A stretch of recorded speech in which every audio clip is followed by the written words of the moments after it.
que por fin arrancó ya la rueda de la educación privada en República Dominicana en este año escolar 2022-2023. Así mismo es. Cristo de los Milagros, 2022-2023. Vamos como caña para el ingenio. Tú que estás aquí desde el año 82, Óyeme, ¿cómo se siente? En el mundo desde el 81, sí. No, en el mundo no. En aquí, el mundo desde el 81. Trabajando en un Horizon desde el 82, wow. Pues yo le di clase ¿Cómo a te usted. sientes? Mínimo. Ampliamente. Mínimo. Ampliamente. Señores, la verdad pero que acá. uno tiene que Y ahora escuchar lo vas a cosas. negar. Óyeme. El día de ayer teníamos un programa especial de vuelta a clases. La verdad que se siente ya muy distinto el ambiente en New Horizons, luego de que tenemos ya los alumnos de high school, de bachillerato, que empiezan a integrarse durante toda esta semana, también los de intermedia y las reuniones con los nuevos padres que se suman a la gran familia New Horizons, que también se han estado desarrollando lentamente, no, pero que poco a poco se van sumando, porque todavía hay mucha gente que dice, ¿cómo? Que empezó la clase, pero sí, ya en el sector privado, así como en New Horizons, pues ha empezado a rodar esta rueda, a moverse esta rueda del año escolar, y nosotros estamos aquí justamente hablando de educación, ¿no? Porque ya los chicos han estado sumándose, hay otros que todavía se mantienen esperando que por lo menos en el sector público, que las aulas se empiecen a abrir el próximo 19 de septiembre, que es cuando formalmente va a empezar el año escolar para el sector público, y a partir del día primero la formación, los entrenamientos de los docentes que van a empezar a darse también, que es el llamado que ha hecho en el calendario oficial el Ministerio de Educación. A partir del día primero los docentes se reintegran para la planificación, y a partir del día 19 inician a llegar los chicos a las distintas escuelas del país. Y van a llegar a unas escuelas reformadas, ¿no? A unas escuelas tecnificadas, porque el ministro saliente tuvo la dicha de hacer unos concursos pequeños, 8,000 millones de pesos, un concurso para equipar con tecnología moderna, de punta, dicen ellos, las aulas de las escuelas, los libros digitales para dichas tecnologías que se van a utilizar. Y el ministro entrante pues ha encontrado un ministerio de educación en el cual en los últimos 2 años todo ese dinero que la sociedad dominicana puso se utilizó de una forma extraordinaria, ¿no? Para beneficio de toda la sociedad. Ay, Dios mío. No, definitivamente el proceso de adecuación de las aulas del sistema, ¿no? En sentido general, pues han estado trabajando. La semana pasada hablábamos de aquel politécnico que en Santiago inauguraban las autoridades, el presidente de la República y el ministro de Educación nuevo, Ángel Hernández, que todavía pues se mantiene, como tengo la información, conociendo un poco el funcionamiento al interno del Ministerio de Educación. El día de ayer estaban en Monte Plata, igual inaugurando otras aulas para acoger a unos 130 alumnos, aulas ya no del área técnica, como sucedió en Santiago, y aulas regulares del sistema, pero otras aulas para 130 niños en Monte Plata. Y justamente el Ministerio de Educación, con este nuevo incumbente de la cartera, pues siguen haciendo, digamos que ajustes.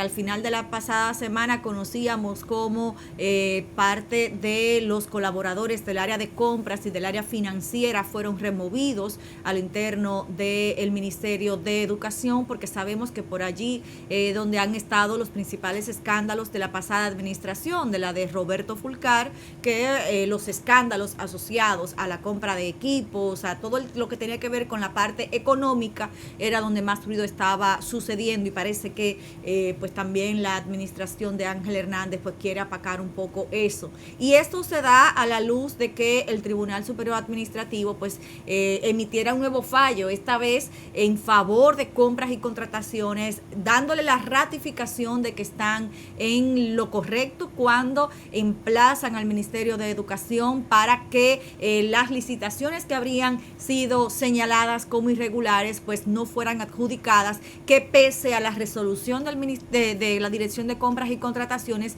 el Ministerio de Educación adjudicó esos equipos y bueno, pues fue elevado el recurso al Tribunal Superior Administrativo y ha fallado en favor de compras y contrataciones. Ha ratificado que fue apegado a la ley todo el proceso que llevó compras y contrataciones, cuando pedía que se revocaran esas adjudicaciones de 51 de los 56 lotes que habrían participado, ¿no?, en el proceso de licitación de la compra de equipos digitales, esos equipos digitales que usted señalaba, equipos tecnológicos de computación, notebooks, tabletas, que la gestión de Roberto Fulcar pues habría entregado a los alumnos del sistema público dominicano, y ahora toca ver qué va a pasar, porque, como decíamos, la unidad de compras y contrataciones del Ministerio de Educación de todas maneras continuó con la adjudicación, pese a que existía esa resolución de compras y contrataciones, y que ahora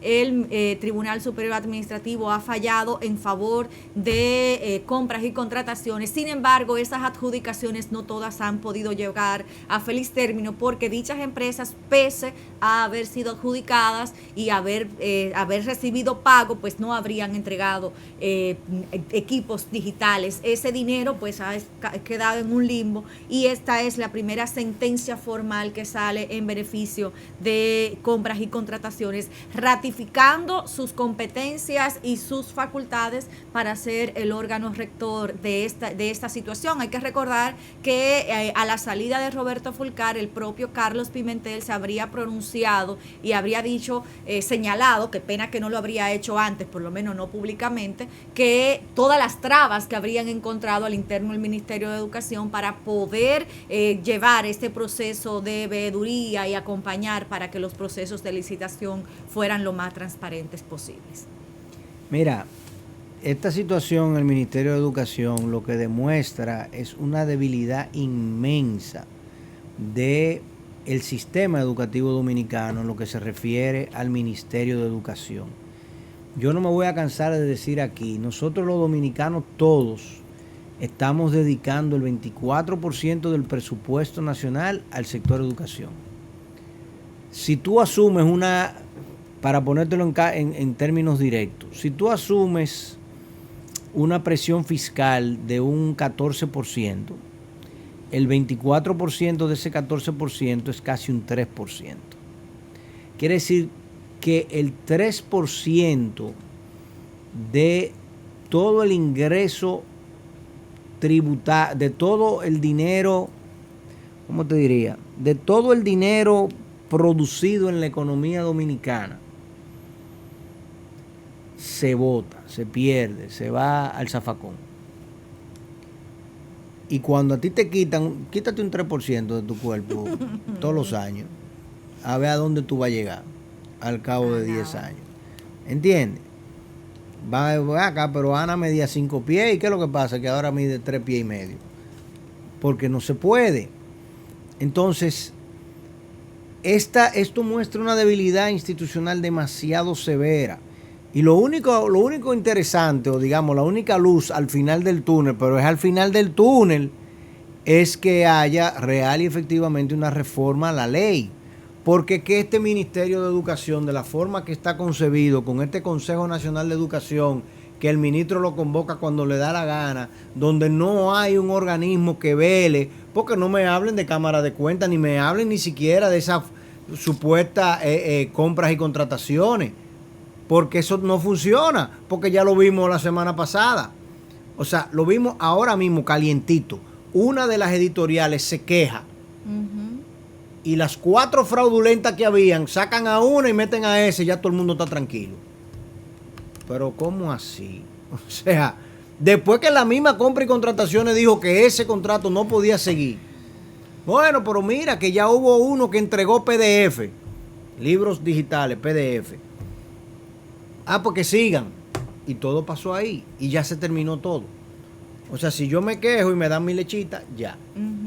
No, ya el niño dejó de llorar. Es terrible, es terrible. En ese caso, puntualmente, estamos hablando de que estas licitaciones, y hay que mirar también lo que sucede a lo interno de los funcionarios, no solo del Ministerio de Educación. Acuérdese que reflexiones parecidas las hacíamos con lo que ocurría en medio ambiente, de cómo figuras, funcionarios o cercanos a funcionarios, pues entienden que lo público es para repartírselo al mejor postor, o a quien haya llegado primero, pues toma la mejor parte del pastel. Estamos hablando que por encima de una resolución del órgano rector de compras y contrataciones, los funcionarios al interno del Ministerio de Educación tomaron la decisión de actuar por encima de la ley. Y encima de todo, después de todo lo que ha sucedido, estamos hablando que llevamos más de 2 años ya después de la adjudicación de esas licitaciones. Estamos hablando que hay empresas de esas que no han entregado un solo equipo tecnológico, pero, y ya han pero tienen 300 millones de pesos. Y ya han recibido 280 millones de pesos de los más de 8,000 millones que contenía la licitación de esa sola empresa. Entonces, bueno, es un dinero. Creo que 200 milloncitos, 280 millones de 8,000. Con respecto a la licitación pero tú en sí general. Estás intensa, Ajá. Claro. ¿Quién responde por ese dinero? Pero no te molestes por eso. Sí, está bonito. ¿Quién responde por ese dinero? El 2.5% que eso no es nada. Eso, como diría el profesor, esas son cosas que uno no tiene que preocuparse de ellas.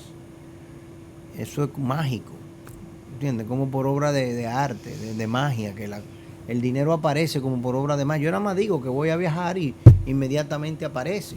Y así mismo, o sea, el ministerio dice que va a gastar 8,000 millones, bueno, si 300 millones no, ¿qué vamos a hacer? Óyeme, un error de inventario. Un error de inventario. Eso no es tema para uno preocuparse.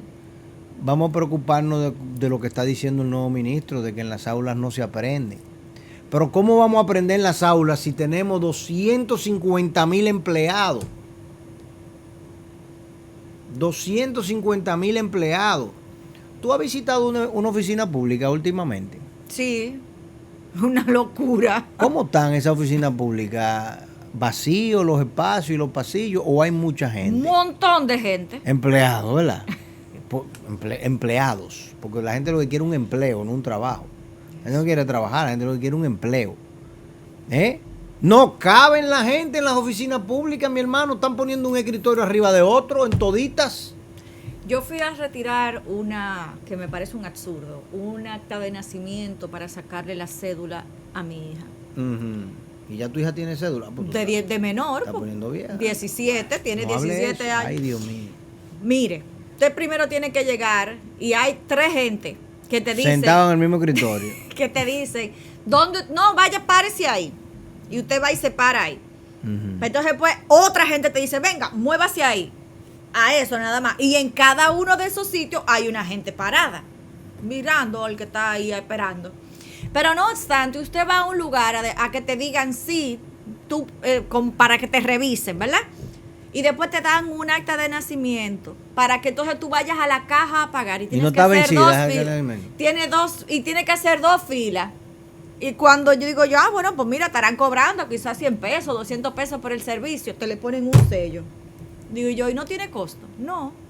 Entonces, ¿para qué hay una caja? Fui a 3 ventanillas para enseñar un papel.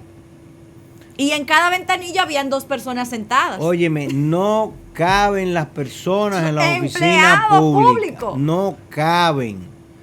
A mí hay que explicarme cómo es que Leonel Fernández en el año 97 al 99 vendió todas las empresas del Estado.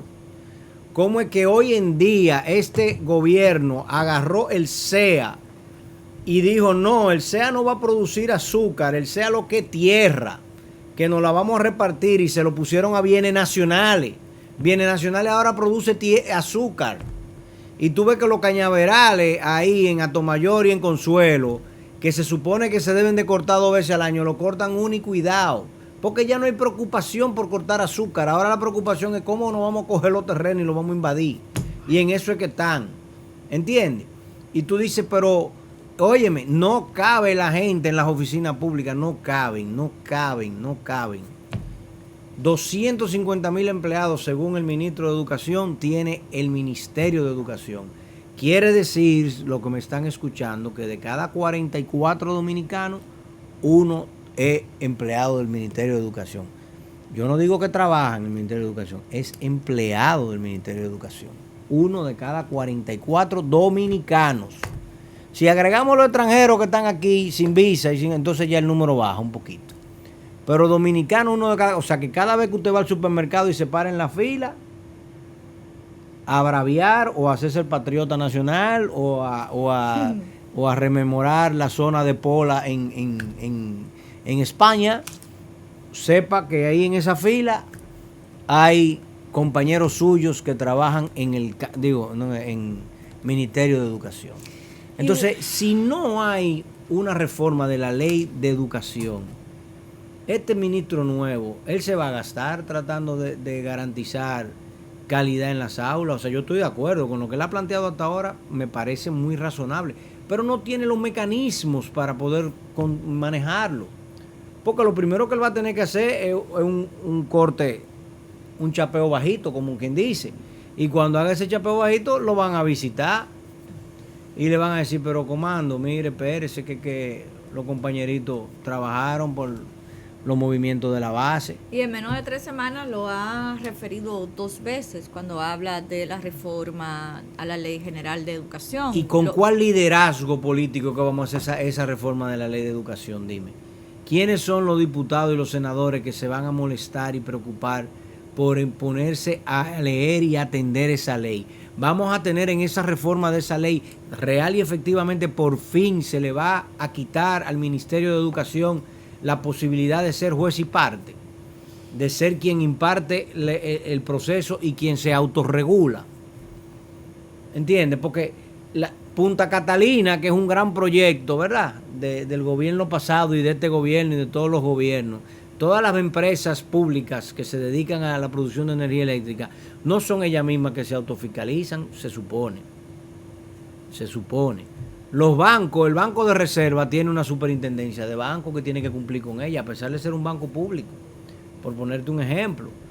Entonces, el Ministerio de Educación no puede ser quien brinda el servicio y quien se da pau, porque no se va a dar pau nunca. ¿Qué es lo que pasa? No hay un esquema de... O sea, esos directores, eso que Ángel Hernández dijo de que Mielquina, ustedes, los directores de regional y de distrito, si en las aulas no se aprende, ustedes no están haciendo un buen trabajo. Esos directores, ¿qué les preocupa a ellos? Ya ellos están nombrados. A ellos no les preocupa que en esa escuela se aprenda o no se aprenda. Ay, que dieron mal a la prueba nacional. Dan mal en el país entero. No hay consecuencia. No hay ninguna consecuencia de eso que sucede allí. Entonces, vamos a seguir de todo, de escándalo en escándalo, de crisis en crisis, de tema en tema, porque reformar esa ley, habilitar a los directores de las escuelas, a los profesores para que tengan real autonomía y poder, no es un proceso de 2 días, ni es un proceso que se puede hacer atendiendo a presiones políticas. Y que lograr todo esto no necesariamente se logra diseñando talleres o de formación rápida. Esto tiene que ser un programa de formación que en el caso del INAFOCAN, que por cierto lo comentábamos la pasada semana con el tema de la calidad educativa, pues el propio ministro de Educación ha dicho que estaría duplicando los fondos de este instituto, del Instituto Nacional de Formación y Capacitación del Magisterio, el INAFOCAN, para que se puedan lograr, ¿no?, conformar un sistema de mayores competencias en el caso de los más de 120,000 docentes que forman parte del sector público dominicano y que puedan responder a lo que demandan los tiempos de hoy en día. También ese es otro tema, que hemos hablado de la calidad de la formación de los docentes, pero la actualización, la capacitación y estos entrenamientos constantes que deben ser cuando menos anualizados o cada seis meses, ¿no? 2 formaciones por año, para que los docentes puedan lograr nivelarse. Y lo decíamos incluso con el conocimiento que vemos en las aulas, en el día a día, en los niños, incluso en casa, de cómo va mucho más rápido que los adultos tienen el conocimiento a la ley de un dispositivo en la punta de sus manos, ¿no?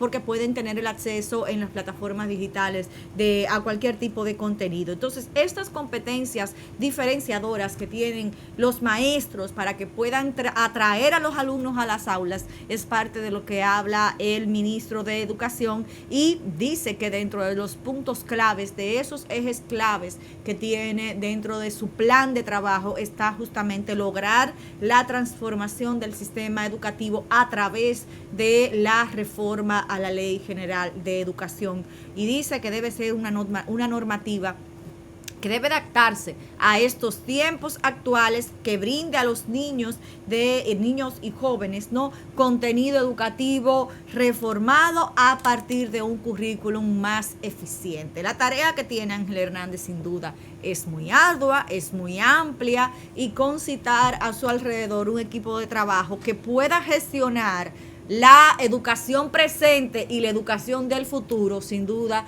tiene tremendo desafío por delante. No, estamos plenamente de acuerdo con lo que él ha planteado, y ojalá y pueda lograrlo dentro del marco legal y operativo que existe actualmente en el Ministerio de Educación, que permite pocas cosas, que te permite hacer pocos cambios. O sea, la ley te restringe demasiado, incluso somete al propio ministro, que por eso es que los ministros lo manejan a su antojo y hacen muchísimas cosas para poder manejarlo, al Consejo de Educación. Claro. O sea, tú te supones que tiene que buscar ese sello gomígrafo, entonces ese sello gomígrafo lo manejan.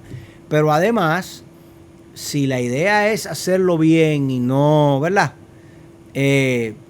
él va a tener que tomar medidas que no van a ser simpáticas. Claro. Y hay que ver hasta qué punto esas medidas que no son simpáticas se lo van a permitir. Así mismo es. Y justamente para cerrar este bloque educativo de inicio, justamente otro de los brazos operativos del Ministerio de Educación, el INAVIE, que sabemos todas las situaciones que se han presentado por allí con el tema de los desayunos escolares, el almuerzo, los suplidores, pues se viene arrastrando desde la pandemia las denuncias de falta de pago, los retrasos en los pagos, porque los pagos de estos servicios, de esos kits de alimentos, que hay que recordar que se entregaban crudos en las escuelas, las familias iban a las escuelas y los recibían allí, precisamente para la educación a distancia, ¿no?, que era parte de la preocupación de las familias, que muchos de esos niños lo que comían era lo que se les brindaba en las escuelas. Pues justamente la dirección ejecutiva del INAVIE pues ha dado a conocer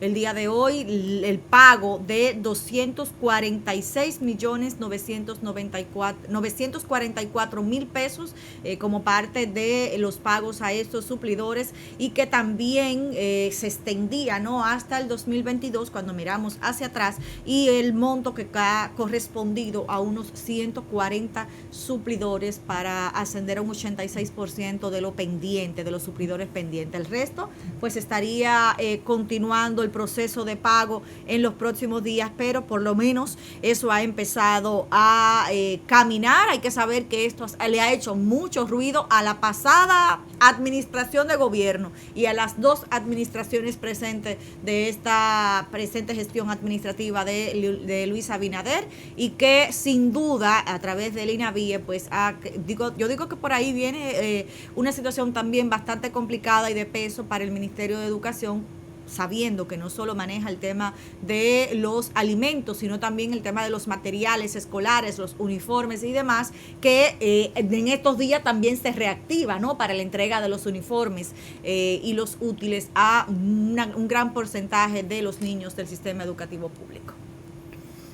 Bueno, eso es una cosa encima de otra, y al final, bueno, ojalá y con este pago se pusieron al día, 88%. 86% de lo adeudado. De lo adeudado, así es.